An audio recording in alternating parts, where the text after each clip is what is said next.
Aujourd'hui, je suis particulièrement émue parce que nous avons l'honneur et le plaisir d'accueillir une grande écrivaine, Dacia Maraini. Bonjour Dacia, bienvenue à vous. Bonjour, bonjour. Et merci d'avoir accepté cette invitation et merci d'avoir accepté de dialoguer en français, une langue que je sais vous maîtriser parfaitement. Merci, merci à vous.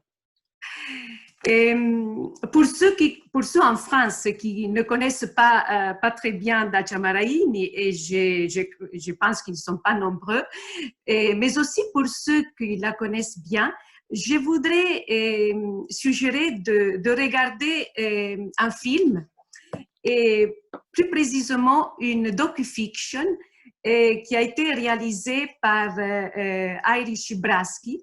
Et voilà, j'ai le DVD qui s'intitule Sononata Viaggiando, je suis née en voyageant. Et, et d'ailleurs, j'aime beaucoup la photo sur le DVD. Et pourquoi je conseille de regarder cette docu-fiction? Parce qu'elle retrace avec beaucoup de justesse, beaucoup de sensibilité, la vie incroyable de cette écrivaine. Une vie faite de drames. Je pense au camp de concentration dans lequel elle a été enfermée avec toute sa famille au Japon au cours de la Deuxième Guerre mondiale. Je pense aussi au grand combat qu'elle a mené, en particulier au combat pour les droits des femmes. Mais je pense aussi aux joies qui ont marqué sa vie, qu'on retrouve dans le film, et aux relations Alberto Moravia, le grand Alberto Moravia, et aussi aux belles amitiés. Dans le film, il y a Pier Paolo Pasolini, bien sûr, il y a Maria Callas aussi, et d'autres personnes que je ne vais pas citer parce que je vous invite vraiment à regarder le film. Un film où la vie de Dacia Maraini s'entremêle avec l'histoire, une partie du XXe siècle, et avec une très belle mise en scène, des images de répertoire et des images, des photos personnelles de Dacia Maraini. C'est pour ça que je voulais aussi montrer la couverture du DVD, parce qu'on a découvert aussi qu'une autre passion de Dacia a été la photographie.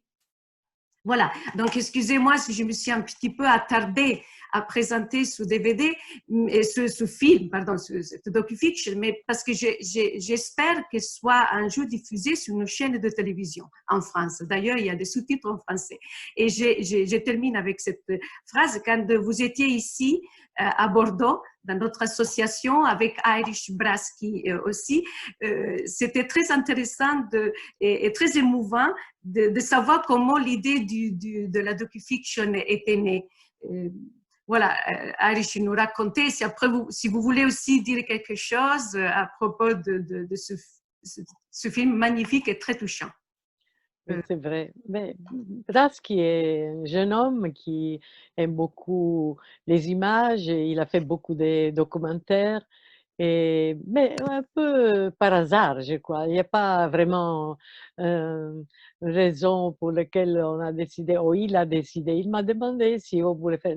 Alors, je lui dis que j'étais je devais aller en Égypte parce que c'était le moment dans lequel mon livre était en train de traduction, était traduit, justement traduit en arabe. Et donc, on était parti, ça c'est déjà quelques années, c'était des moments très tranquilles.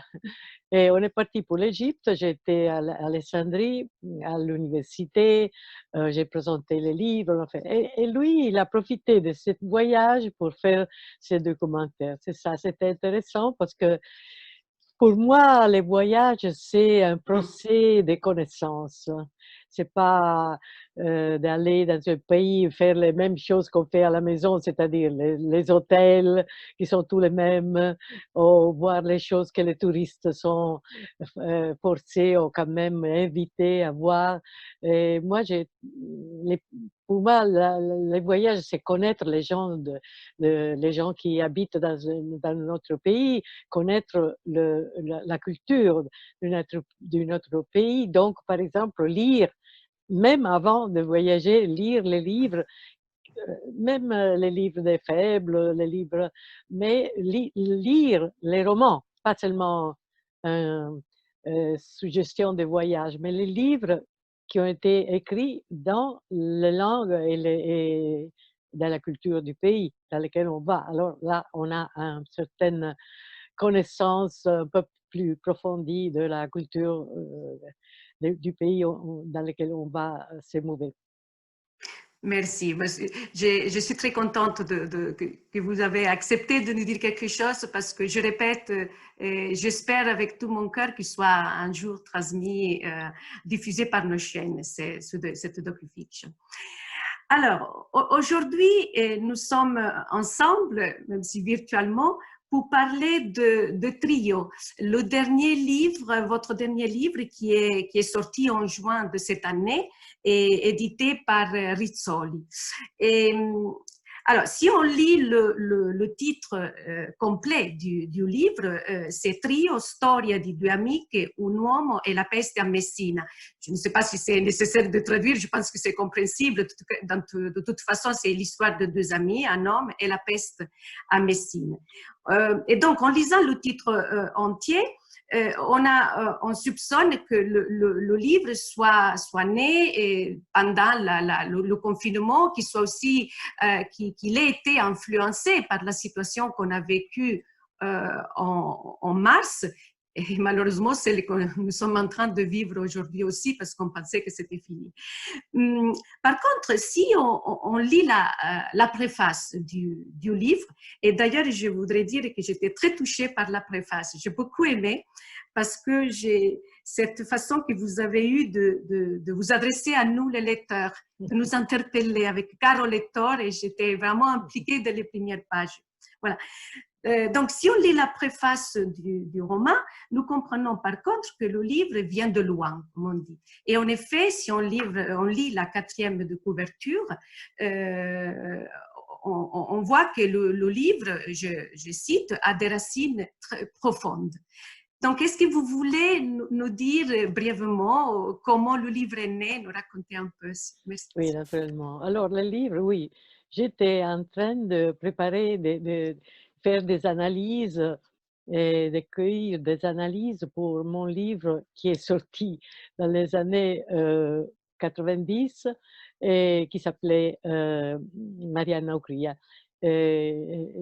La lunga vita di Marianna Ocria, qui a été traduit en français, La vie silencieuse de Marianna Ocria. Et dans ce temps-là, j'ai découvert cette chronique de la peste à Messina et dans les années 1070, come si dice? 1743. 1743.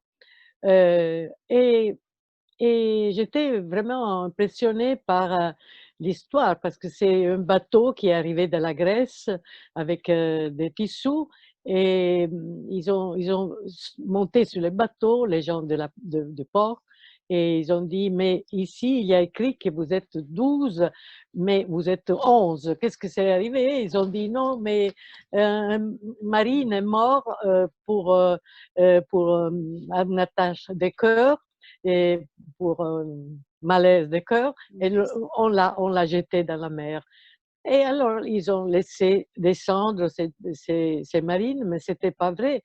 Il était mort de peste.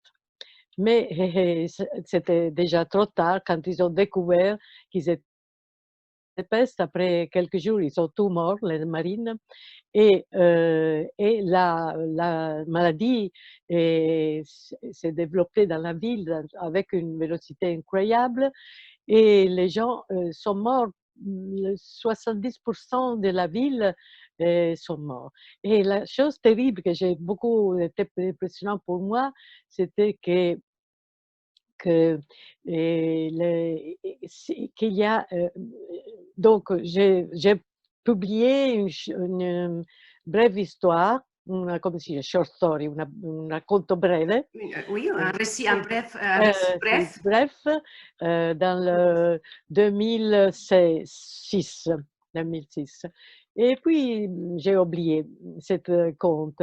Après, maintenant, dans des mois de printemps, je me suis trouvée dans le lockdown, clos, fermée dans la maison comme tous les autres pour la pandémie.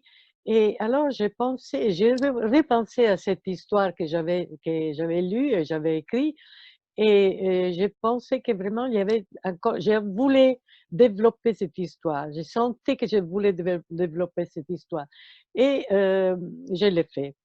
Et donc j'ai écrit cette brève histoire est devenue un roman. Mais la chose, impressionnante, c'est que naturellement, si on fait une comparaison du point de vue de la technologie ou des médicaments, naturellement, il y a des différences immenses. Mais si on fait une comparaison sur la psychologie des gens dans les moments de danger, alors on apprend qu'il y a beaucoup come si dice, somiglianze, De similitude, de de similitudes, ressemblance. d'affinités. C'est-à-dire Fe la première chose, on essaye de trouver le coupable. Ça, c'est incroyable parce qu'une maladie, il n'y a pas de coupable, mais on désire avoir un coupable. Alors là, naturellement, c'était l'untore, ce qu'on appelle untore, je ne sais pas le mot en français, mais Je ne sais pas si on a un mot, voilà, on a beaucoup utilisé, nous les Italiens, on a dit untore, même en untore. français. Beh, non, parce que c'était le mot avec lequel on donnait la responsabilité, mais c'était une idée magique, c'est-à-dire c'était pas une personne qui était malade, mais qui portait la maladie pour des raisons incompréhensibles, des raisons de méchanceté, comme ça, sans vraiment une raison. Mais c'était très important pour les gens d'avoir un coupable, non? Agresser un coupable qui généralement n'était pas coupable, c'était innocent. Aujourd'hui, on dit que c'était la Chine, il y a même des gens qui disent que la maladie n'existe pas, que, c'est toute une chose qui a été montée pour enlever la liberté des gens, non? Mettre quelque chose devant la bouche pour enfermer les mots. Mais c'est une idée complètement idiote parce que si on met la masque, on le met parce que la maladie passe à travers la salive, à travers les petits gouttes Les qui postillons. Oui. qui sort de la bouche. Et donc il n'y a rien de magique dans de cette idée. Mais beaucoup de gens, même ici chez nous, même aujourd'hui, ils sont des gens qui font même des manifestations dans la rue en disant que ça n'existait pas, que c'est tout au monde quelque chose qui les gens ont inventé pour supprimer la liberté des gens. Je pense que vraiment c'est idiot parce que encore heureusement dans notre pays, il y a la liberté, il y a la démocratie, les gens peuvent aller où ils veulent, et ils peuvent aussi parler, dire ce qu'ils pensent. Il n'y a pas de comme censure et tout ça. Mais ça vient, je pense que ça vient d'Agère, de la peur. La peur, et la peur fait sortir des gens une sorte d'irrationalité terrible qui a besoin de trouver un coupable qui généralement n'existe pas parce que la maladie n'a pas de coupable. C'est quelque chose, surtout en ces moments dans lesquels on voit que la maladie touche tout le monde. Mm. Tout le monde. Donc, ce n'est pas une nation contre l'autre ou un gouvernement contre le peuple, mais c'est quelque chose qui regarde le monde entier. Non? Donc, il faudrait affronter la maladie avec rationalité, avec intelligence, avec courage, et penser qu'il faut aussi faire des sacrifices, non? Mais ça, n'est pas accepté.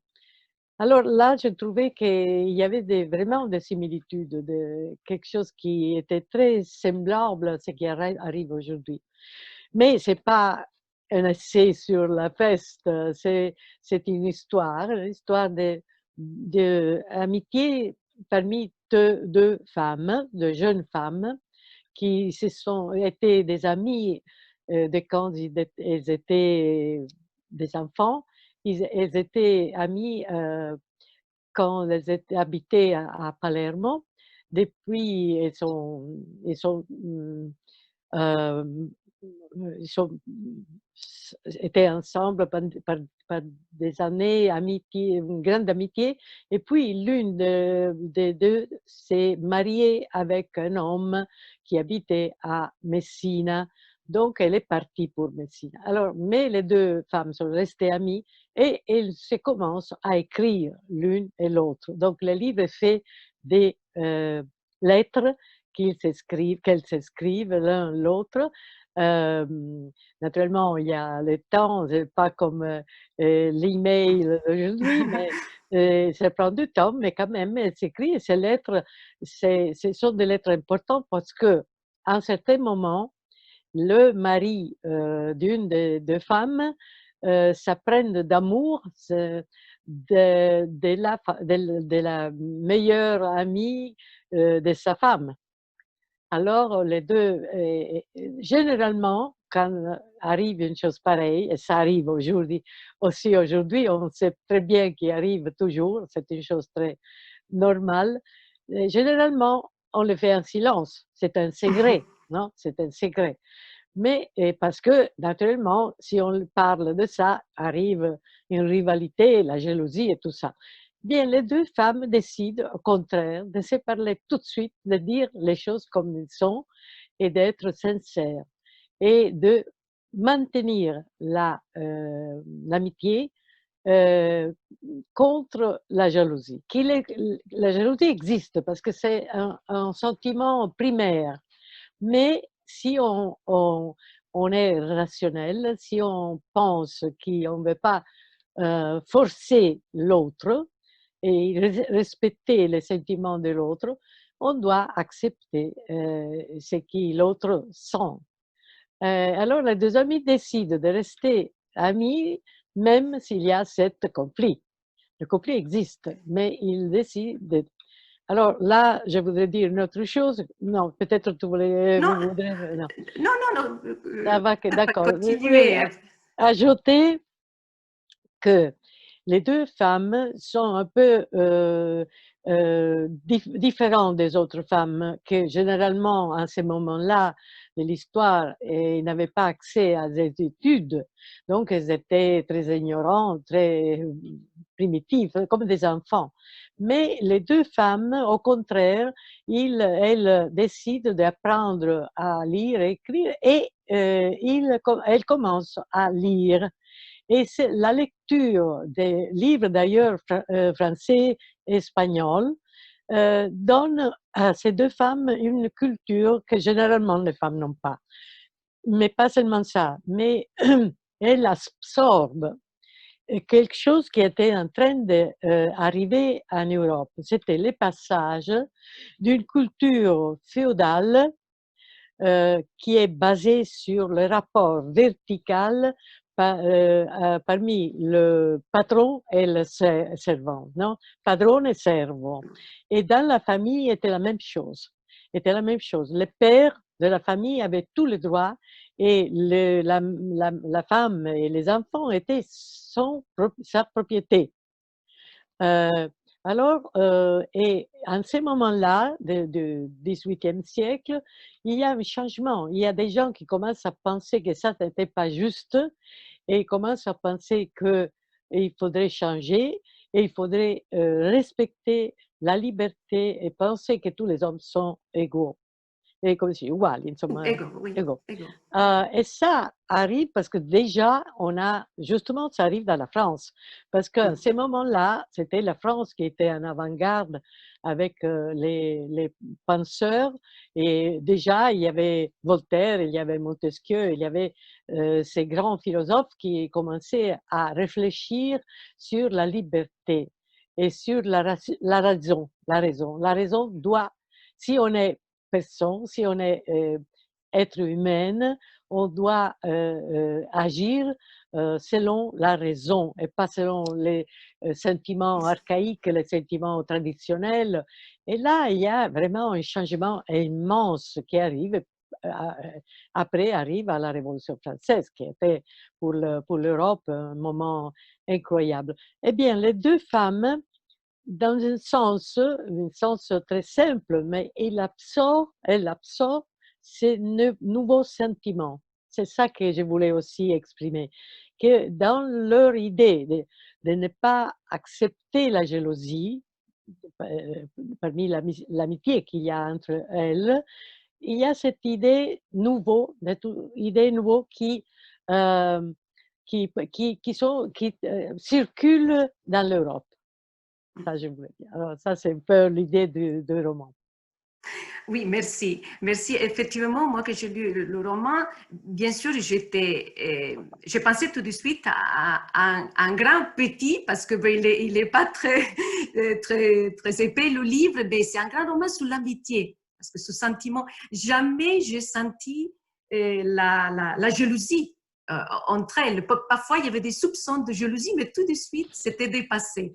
Et c'est incroyable. Mais en fait, ce qui m'a frappé beaucoup dans ce livre, comme vous avez bien dit, justement, j'attendais que vous racontiez tout ça, c'est la culture des deux femmes. La culture, elles arrivaient en cachette peut-être à lire les auteurs français grâce aux livres qui circulaient dans la maison parce qu'il y avait le professeur de français de Paul, le frère de Agatha.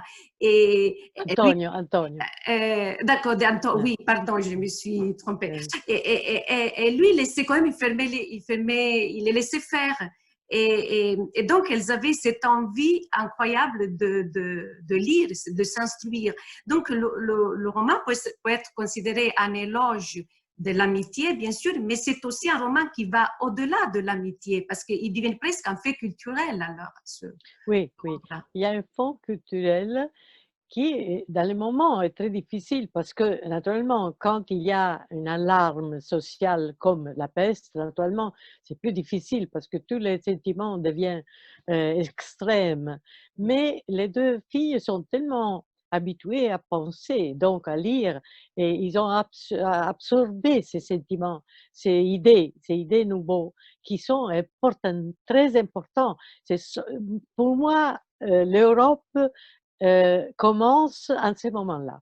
Parce que vraiment, il commence à circuler des idées nouvelles qui sont complètement différentes de la tradition et qui sont l'idée de la personne. La personne ne peut pas posséder une autre personne. On ne peut pas, par exemple, l'esclavage, non? Jusqu'à ce moment-là, l'esclavage était considéré la normalité. Personne ne disait quelque chose contre l'esclavage parce que l'esclavage était normal, euh, était la vie. Euh, et donc, c'était normal d'avoir des esclaves. Et là, on commence à penser à circuler cette idée qu'on ne peut pas posséder une autre personne. Per aucune raison, on ne peut pas posséder un homme, mais même une femme, mais même des filles, des enfants et même la femme. Et un homme ne peut pas posséder sa femme. Mais ça, c'était tellement, comment est-ce que je peux dire, tellement Ancré. entré, si, dans le, non entré, Non, ancré, oui, établi, ancré, oui. ancré, non, ancré dans la tradition, que encore, il y avait beaucoup de gens qui pensaient que l'homme dans la famille avait le droit de posséder sa femme, ses enfants. Il était le seigneur, la personne qui décidait décider la vie, ce qu'il devait faire ou penser ou faire, et avait le droit de punition. Il faut se ramener de ça. Hein. Donc, elle avait le droit de punition. Alors, ces idées même si on ne lisait pas les livres de Hume ou justement des penseurs français, mais circulait déjà. Euh, et c'était un moment de grands changements, de grands changements. Et la Sicile était au centre de Méditerranée et avait une grande importance parce qu'elle avait des relations très importantes avec la France, avec l'Espagne. D'ailleurs, ils étaient envahis par l'espagnol et par les Français, non? Et puis, et puis par l'Angleterre. Il y avait des grandes idées qui circulaient. Et on arrive à l'illuminisme. Comment se chiama l'illuminisme? Le siècle des Des Lumières. Lumières, des Les Lumières, c'est Lumières. ça. C'est ça. Donc, c'est un moment de grande importance dans lequel on passe de la tradition médiévale justement au siècle des Lumières. C'est le moment dans lequel on change et la gens commence à penser dans le sens plus de liberté, de respect vers l'autre, de la personne qui est personne, décide de soi-même, ne peut pas décider des autres, etc., etc., qui fait, et seront la base du monde moderne. Et c'est très intéressant aussi que des femmes, ces idées-là soient un peu véhiculées ou que ce soit des femmes qui... Ce livre me fait penser aussi, bien sûr, à La lunga vita di Marianne Ocria, cette femme qui vit aristocratique, qui vit dans un siècle qui est le 18e, donc qui a ces idées-là. Ça, c'est incroyable. Et ici, nous avons Annuzza et Agatha. Mais j'étais aussi frappée par un autre personnage féminin qui est Suor Mendola, voilà, qui est un personnage secondaire, mais j'aimerais bien voilà, citer Suor Mendola parce que bon, elle est née, me semble, en Sicile, elle vient d'une famille vénitienne qui a travaillé dans les mines de soufre, mais qui est formidable dans ce personnage, c'est qu'elle décide de devenir une religieuse parce qu'elle veut s'instruire.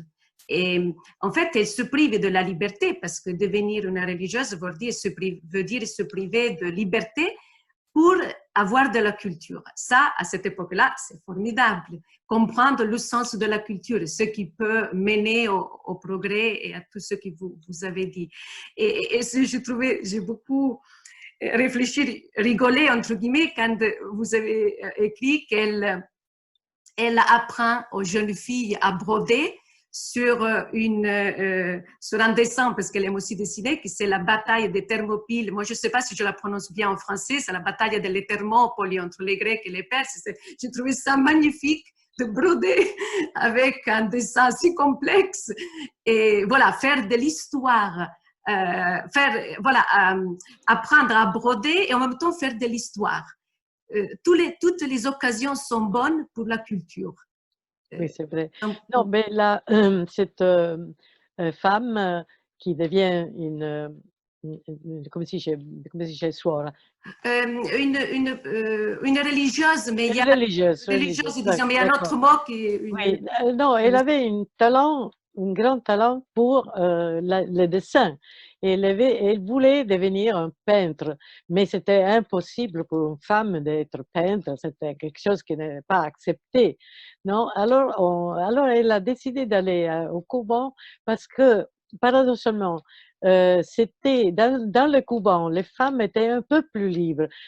Elle n'était pas, naturellement, elle devait renoncer à la vie familiale, à l'amour, au sexe, mais dans le même temps, elle avait la liberté en même temps de lire, par exemple, des livres que généralement les femmes dans la vie familiale ne pouvaient pas lire, ou de décider de se dédier à des activités qui n'étaient pas possibles pour une femme des familles, parce que la femme des familles, généralement, une femme, pas une femme très très pauvre naturellement, qui pouvait devenir une prostituée, mais une femme d'une bonne famille, elle était mariée à 13 ou 14 ans à quelqu'un qu'elle ne connaissait pas, qui était décidé par les parents, et elle devait faire un enfant chaque année.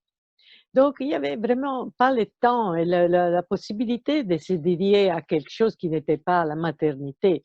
Et naturellement, cette maternité est multipliée, portait aussi des dangers, tandis que beaucoup de femmes mouraient Pendant comment ça dit, par, l'accouchement, dans l'accouchement, si, de l'accouchement. Et par exemple, on ne sait pas, moi j'ai appris, mais je ne savais même pas. Aujourd'hui, par exemple, les femmes sont plus nombreuses que les hommes, non? Sont plus nombreuses que les hommes. Eh bien, dans ce temps-là, les hommes étaient beaucoup plus nombreux que les femmes parce que les femmes mouraient de l'accouchement.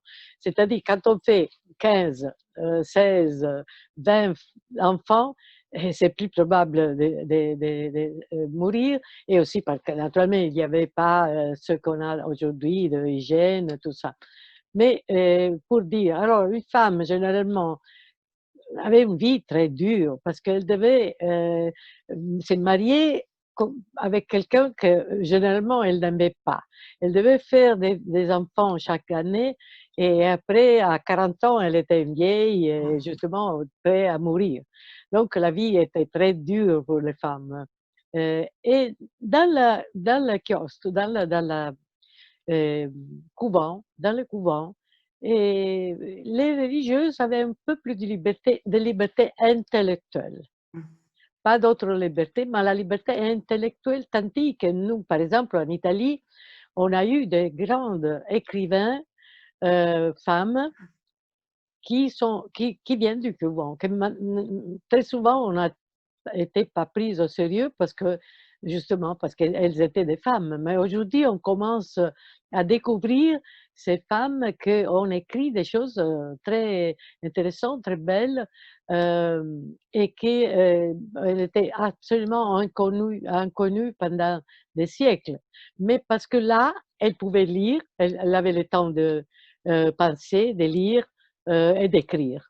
C'est pour ça. Alors, là, cette femme, qui au contraire avait ce talent de la peinture, et au couvent, elle ne peut pas peindre, mais elle peut, come si ricamare, Brodé, ricamare et broder, brodé. broder, justement. Alors, qu'est-ce qu'elle fait? Elle met son talent dans la brodure, seulement, pas seulement pour l'habilité de faire des fleurs comme ça, mais de faire des dessins. Alors, elle commence à faire des dessins de Jésus-Christ, mais après, elle fait aussi des scènes immenses avec tous ses enfants, tous ses petites-filles qui sont dans le couvent. Et dans le même temps, elle fait apprendre l'histoire et la géographie. Ça, c'est intéressant parce que ça devient elle prend un droit qu'elle n'avait pas dans la vie. Ça, c'est intéressant. Et dans le moment qu'elle, par exemple, elle prend tous ses enfants et elle fait broder la bataille de Thermopyles, que c'était la grande bataille des Grecs contre les Persans, non? Et c'est l'histoire. Et là, elle peut exprimer son talent. Et ça, j'ai trouvé intéressant parce que ça, c'était la réalité en ce temps-là. J'ai fait beaucoup d'études sur le 18e siècle en Sicile parce que justement, ça m'intéresse même aujourd'hui et c'est très important pour l'histoire des femmes. Oui, et d'ailleurs, merci beaucoup parce qu'à chaque fois, un livre, on découvre ça, on découvre beaucoup plus de choses sur la Sicile. Moi, j'ai lu bien sûr la Lunga Vita di Mariano Cria et Bagheria aussi et d'autres livres, mais c'est vrai que la Sicile est une terre qui vous est très chère, vous êtes pour le côté maternel. Ma mère Voilà. était sicilienne. Quindi, donc, je sais que... moi, j'ai une question maintenant sur les hommes, parce que dans ce livre, bien sûr, les deux personnages principaux sont deux femmes. On a Sormendola comme personnage secondaire, mais il y a les hommes qui sont très importants. Je ne veux pas tous les citer, mais quelques-uns qui m'ont frappé pour arriver après au personnage masculin principal. Donc, j'étais très, très frappée par l'anglais, moi, par M. Kellogg, qui c'est un naturaliste, on peut dire comme ça, et un grand connaisseur de musique. Il adore Bach. Il traverse toute l'Angleterre et toute l'Italie pour aller en Sicile pour aller sur l'Etna, en fait, ramasser des pierres. J'ai beaucoup aimé votre clin d'œil assez naturaliste qui parcourait l'Italie, parce qu'il ne faut pas oublier qu'au XVIIIe siècle, il y avait ceux qui allaient, après les découvertes de l'archéologie, non, pour faire aller dans les fouilles, mais il y avait aussi les naturalistes, parce que notre pays est très intéressant aussi, on a des volcans, il y a eu des tremblements de terre aussi, malheureusement, donc. Et après, il y a, pour un autre personnage masculin, moi j'ai cité tout à l'heure le professeur de français, c'est aussi un personnage intéressant, un peu coincé, comme on dirait en France, quand il danse. J'aime bien quand vous décrivez la danse, mais quand même, il a son intérêt, voilà. Et après, bon, il y a Antonio qui lit Leibniz, mais il a une vision un peu particulière des femmes. Lui, il pense que les femmes ne sont pas très, très intelligentes, mais quand même, il est gentil avec Annuz. Et on arrive au personnage principal qui est Girolamo. Girolamo, c'est le mari d'Agatha et c'est l'amant d'Annuz. En fait, c'est donc l'histoire de la jalousie qui n'existe pas entre les deux amis dont on a parlé au début. Et c'est vrai que Girolamo, il n'arrive pas à s'attacher ni à l'une ni à l'autre finalement. Il aime toutes les deux, mais il n'arrive pas. Il va chez l'une, après va chez l'autre, mais il a besoin de sa liberté. Bon, c'est un personnage particulier. Moi, je vous laisserai la parole pour que vous les expliquiez. Ce que j'ai beaucoup aimé, c'est qu'il y a dans la description que vous faites des hommes aucun jugement. Ils sont comme ça. J'étais fascinée aussi par ce personnage de Girolamo qu'en aucun moment on déteste, pas du tout. On le trouve si, je ne sais pas si on peut dire farfelu, non, farfelu c'est pas le mot exact. Non, mais il est fascinant. Voilà, et il plaît. Et je voudrais savoir si vous êtes, vous avez pensé à quelqu'un, comment vous avez construit le personnage de Girolamo, parce que je répète, dans aucun moment on le déteste. Et pourtant, il va chez l'une, il va chez l'autre, il n'arrive pas à se décider. Et voilà, c'est quelqu'un qui n'est pas stable, qui ne peut pas se poser. Il a besoin de... Non, moi, je me suis inspirée exactement à Ulysse. Ah. Comment est-ce qu'on dit en français? Ulysse, non? Ulysse, oui, c'est Ulysse. Oui, parce que Ulysse, qui est un personnage fascinant, mais si on pense à Ulysse, est inquiet, non? Un homme inquiet. Il monte dans ce bateau pour aller chez soi, à Ithaca, chez sa femme, Pénélope, non, son fils, mais il prend 10 années pour arriver chez sa femme et il s'arrête chez une autre femme et dans une autre femme encore, 3 femmes dès qu'il s'apprend, il est amoureux de cette femme et puis il les laisse pour aller à une autre femme, c'est-à-dire un homme inquiet qui n'a pas la capacité de s'arrêter dans ses sentiments, de former une famille, par exemple. Il est absolument incapable. Mais je pense qu'il y a beaucoup de gens qui sont comme ça, même chez les femmes. Il y a une inquiétude qui les empêche de s'établir dans une maison, dans un endroit. Ils ont besoin de voyager, ils ont besoin de sortir, d'aller, toujours aller dans quelque autre pays, dans quelque autre maison, dans quelque autre amour et tout ça. Et Jérôme est comme ça. Et les 2 femmes sont tellement intelligentes qu'elle comprend que c'est un homme qui est fait comme ça. Si on l'aime, on doit respecter ses inquiétudes. On ne peut pas prétendre de l'avoir tout pour soi. Une personne est comme ça, il est fait comme ça, il est fait comme ça. Alors, ou on le laisse, ou on le perd, ou on l'aime, alors on l'aime avec sa liberté. Ça, c'est la force des 2 femmes qui décident d'aimer le même homme, dans le même temps d'être pas ennemis et rival entre lui et l'autre. C'est une magnifique définition de l'amitié. Voilà, j'ai une autre question, après on va terminer avec la situation actuelle et je m'arrêterai. Donc, vous avez dit au début, le roman est écrit sous forme épistolaire, Donc, ce sont des lettres qui, Anouk et Agatha échangent. D'ailleurs, c'est un échange très intense pour l'époque. Je me rappelle, il y a un passage où le facteur est étonné, non, d'avoir arrivé toutes ces lettres. Et, et donc, connaissant l'importance que vous accordez à la langue, parce que je sais que pour vous, chaque mot, chaque phrase est recherchée et étudiée. Voilà. Donc, je voulais savoir si le fait d'avoir écrit sous cette forme épistolaire, qui était très à la mode un peu à l'époque, non, au XVIIIe Non, siècle. non, oui, Voilà. c'était une façon d'écrire. Même les philosophes écrivaient en forme de pistolet. De pistolet. Voilà. Est-ce que c'était pour renforcer aussi cette idée du réel? Vous avez choisi ou il y a d'autres? Bien, oui, deux choses. Moi, je voulais, comme vous avez dit justement, je ne voulais pas juger les personnages. Je voulais les raconter, mais à travers leurs mots, non? Les mots qu'ils utilisent pour écrire des lettres. Donc, c'est elles qui se révèlent. C'est pas moi qui entre comme écrivain pour décider qu'est-ce qu'ils font, comme ils parlent et tout ça. Alors, donc, par exemple, j'ai fait un travail aussi pour ne pas utiliser des mots modernes. J'ai essayé d'utiliser des mots qui étaient, même qui existaient dans ce moment-là.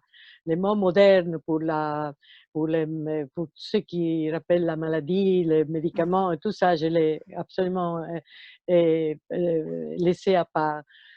Mais et ça, et aussi pour ce que vous avez dit, c'est-à-dire que la culture alors s'est fondée beaucoup sur les lettres.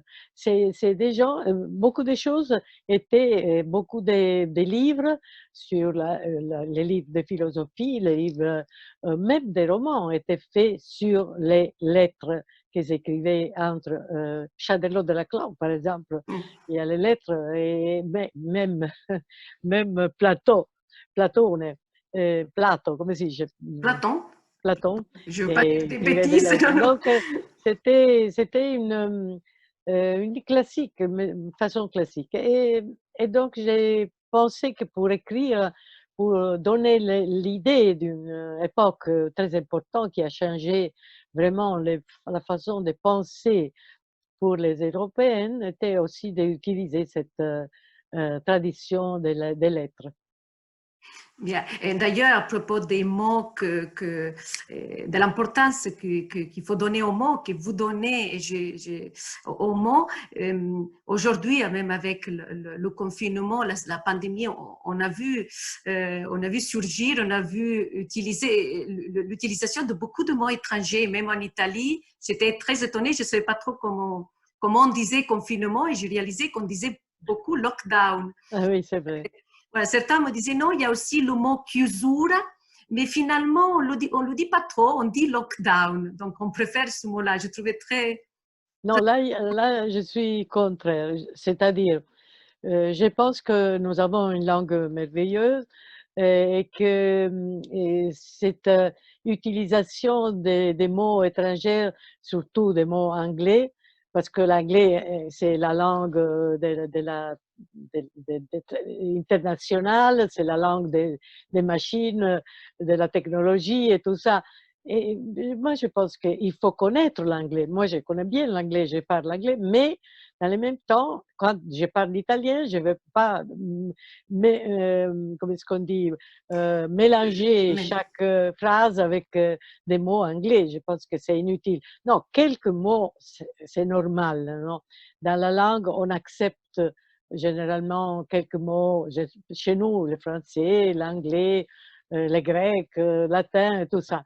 Mais quelques mots. On ne peut pas complètement utiliser continuellement des mots. Quand il y a la traduction parfaite, on n'est pas nécessaire d'utiliser. Donc, je pense que ça, c'est une mauvaise habitude d'utiliser continuellement de langue anglaise. Moi, je préfère dire, pas lockdown, mais je préfère dire segregazione, chiusura, prigionia, etc.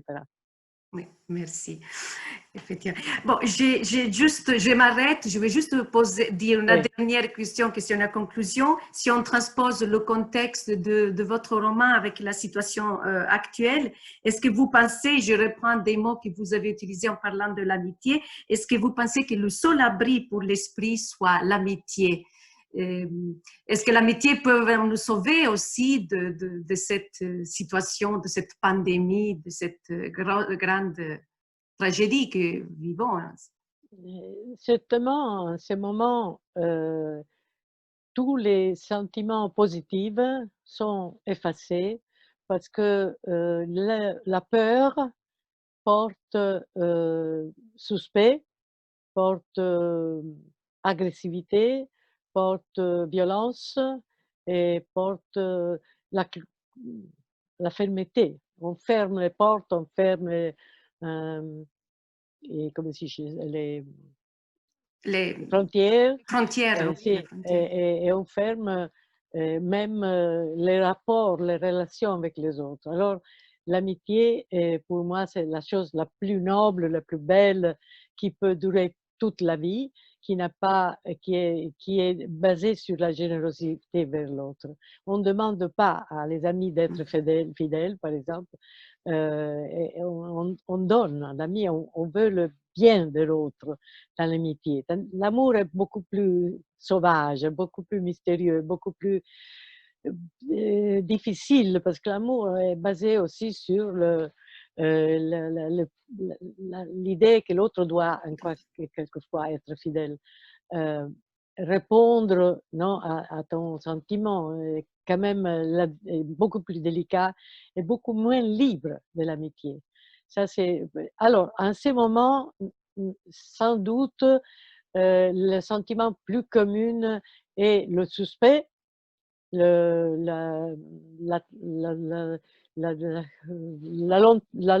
come si dice? L'éloignement, L'éloignement de l'autre et l'haine. Il y a beaucoup de haine. On voit des gens qui sont enragés.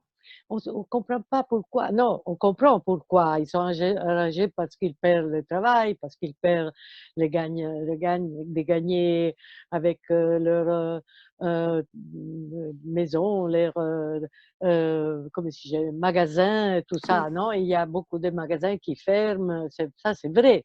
Mais et mais la solution, ce n'est pas d'être enragé, de se prendre avec le gouvernement ou avec le maire ou avec la famille ou avec les voisins de la maison et tout ça. Il faut comprendre que l'ennemi, le vrai ennemi, c'est la pandémie, c'est la maladie. Il faut rationnellement euh, essaye de se mettre ensemble, parce que si on est tout le temps on se bat, on ne pourrait pas se battre contre la maladie, non? Parce on perd toutes les énergies pour se battre entre nous. Tandis qu'il faut se mettre ensemble, plus que jamais ensemble pour battre la maladie. Et ça, on peut le faire avec la rationalité, en disant qu'est-ce qu'on peut faire, on décide, on entend naturellement les experts, ceux qui sont experts dans ces milieux, et puis on décide tous ensemble. Mais malheureusement, dans les moments d'alarme, de danger, et on commence, au contraire, à se battre entre eux, à se battre, à dire: «Ah non, tu as tort, tu as fait ça, tu as fait ça, tu es responsable», et on perd énorme énergie et énorme quantité de temps en se en se faire des guerres entre nous. Pas moi, mais généralement, c'est comme ça. Et il y a un moment, ben, on voit l'Amérique, qu'est-ce que ça arrive en ce moment en Amérique, presque une guerre civile, non? Il y a des gens qui se battent en disant que la maladie n'existe pas, qu'il faut penser à l'économie et pas à la À la salut santé, à la à la santé, excusez, des gens. Et c'est vrai qu'il y a une contradiction en ce moment, parce que c'est vrai que si on pense à la salut à la santé des gens, on met en sacrifice la vie économique. Mais qu'est-ce qu'on peut faire? Et si les gens commencent à devenir malades à milieu, à centaines, puis avec millions de gens qui sont malades comme aujourd'hui, il faut faire quelque chose. Quelque chose, on doit sacrifier. On doit sacrifier quelque chose. On ne peut pas décider de vivre comme avant. Et parce que beaucoup de gens disent non, il faut tourner à vivre comme avant. Mais ce n'est pas possible s'il y a millions de personnes qui sont malades et cette situation est en devenir. C'est ça. Je pense que ça, c'est la chose. Pour moi j'ai j'ai écrit tout le temps cette chose, mais c'est pas facile parce qu'il y a une forme d'irrationalité et de haine, de rage qui est très difficile de porter à la raison. Bon, Dacia, merci beaucoup pour Non, merci cette à vous. rencontre. Merci. Et j'espère à bientôt, là, J'espère vraiment. quand Moi ce aussi. sera possible. Et alors, on lira et on espère aussi que le livre soit traduit en français. Grazie ancora. Ciao, Dacia. Ciao, A ciao. presto. Grazie, grazie.